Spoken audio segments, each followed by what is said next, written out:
Hi అండి. నమస్తే. Welcome to వాణిస్వాల్. ఈరోజైతే నేను పచ్చి మామిడికాయలతో ఆవకాయ అప్పటికప్పుడే ఈజీగా వంట రాని వాళ్ళు కూడా ఈ కొలతలతో అప్పటికప్పుడే చేసేసుకోవచ్చు. చాలా రుచిగా, ఈజీగా, సింపుల్‌గా చేసేసే ఈ ఆవకాయని ముందుగా అయితే 4 పచ్చి మామిడికాయలు ఇలా తీసుకొని ముచ్చికలు తీసి శుభ్రంగా కడిగేసి ఆరబెట్టుకోవాలి. సో, గట్టిగా ఉంటేనే, పుల్లగా ఉంటేనే ఆవకాయ చాలా బావుంటుంది. సో, ముందుగా పక్కన పెట్టుకున్నాక వాటిని చిన్న చిన్న ముక్కలుగా తరిగేసుకోవాలి. సో, టెంక లేకుండా ఇలా శుభ్రంగా చిన్న చిన్న ముక్కలతో తరిగేశాను. ఇది సంవత్సరం పాటు నిల్వ ఉంటుంది కూడా ఇలా చేయటం వల్ల. సో, ఇవి చక్కగా పక్కన ఆరబెట్టేసేయాలి. ఈలోపు కారం, ఉప్పులు రెడీ చేసుకోవాలి. ఇవి 4 గ్లాసుల వరకు వచ్చింది మామిడికాయల ముక్కలు. సో, అందువల్ల ఇవి ఒక్కొక్క గ్లాసు తీసుకుంటే సరిపోతుందనమాట. 1 గ్లాసు కారము, పచ్చి కారము ఫ్రెష్‌ది ఆడించాననమాట. అలాగే 1 గ్లాసు ఉప్పు, అలాగే 1 గ్లాసు ఆవాలు, అది పొడి చేస్తే నిండుగా వస్తుంది. మెంతులు కూడా కొంచెం మిక్సీలో వేసామంటే ఒక 2 స్పూన్లు సరిపోతుంది. అలాగే వెల్లుల్లిపాయలు 15, 20 అయితే చాలు, సరిపోతాయన్నమాట. సో, ఇప్పుడైతే మామిడికాయలు చక్కగా ఆరిపోయాయి కాబట్టి ముందుగా అయితే ఆవాలని మిక్సీలో వేసి, సన్న ఆవాలైతే రుచికి బాగుంటాయన్నమాట. సో, ఇవి మిక్సీలో చాలా మెత్తగా ఆడిచ్చేసుకొని అప్పటికప్పుడే చేయాలి పచ్చివి. సో, ముందుగా అయితే ముక్కలలో 1 గ్లాసు ఉప్పు, అలాగే 1 గ్లాసు ఆవాల పొడి, అట్లాగే కారం 1 గ్లాసు, ఫ్రెష్ ఆడించిన కారం లేదా మంచి బ్రాండ్ కారం అయినా కూడా తీసి వేసుకోవచ్చు.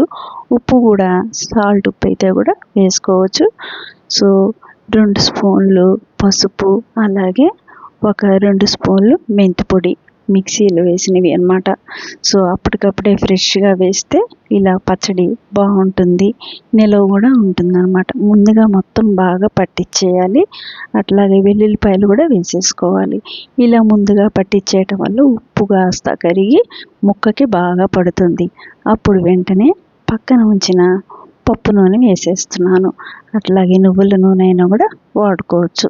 సో, ఈ ఆయిల్ అయితే ఒక అర కేజీ వరకు పట్టింది. సో, ఇప్పుడైతే చక్కగా మొత్తం కలిపేసి చక్కగా కలిసిపోయేలాగా కలపాలి.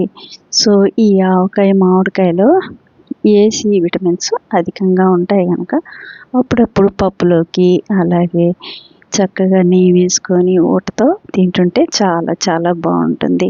సమ్మర్ వచ్చిందంటే మామిడికాయలతో చాలా చాలా రకాలుగా ఆవకాయలు పెట్టేస్తాం కదా.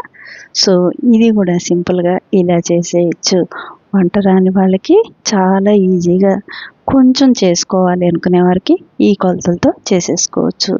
సో, ఇప్పుడైతే కలిపించి శుభ్రంగా ఎయిర్ టైట్ బాటిల్స్లో కానీ, అట్లాగే గాజు పాత్రలు, పింగాణి పాత్రలు లేదా టప్పర్వేర్ బాక్సుల్లో ఇలా వేసేయాలి. సో, చక్కగా కలిపేసింది సమానంగా చేసేసి ఎయిర్ టైట్ బాక్స్లో పెట్టేయటం వల్ల చక్కగా ఊరిపోతుందన్నమాట. ఒకరోజు కదపకుండా అలాగే ఉంచేయాలి. సో, ఇప్పుడైతే ఆవకాయ యమ్మీ యమ్మీ అంటే రెడీ అయిపోయింది. చాలా చాలా రుచిగా ఉంటుంది. సో, ఇప్పుడైతే ఒకరోజు అలా ఉంచేసి తీసాను. చూసారా ఎంత బాగా అణిగిపోయి ఆయిల్ పైకి తేలింది. సో, టేస్ట్ చూస్తే చాలా చాలా అన్నీ బాగా సరిపోయినాయి.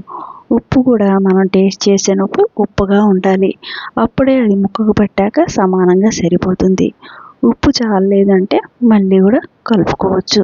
సో, నేను వేసినవన్నీ కరెక్ట్గా సరిపోయినాయి. సో, చక్కగా ఆవకాయ అయితే రెడీ అయిపోయింది.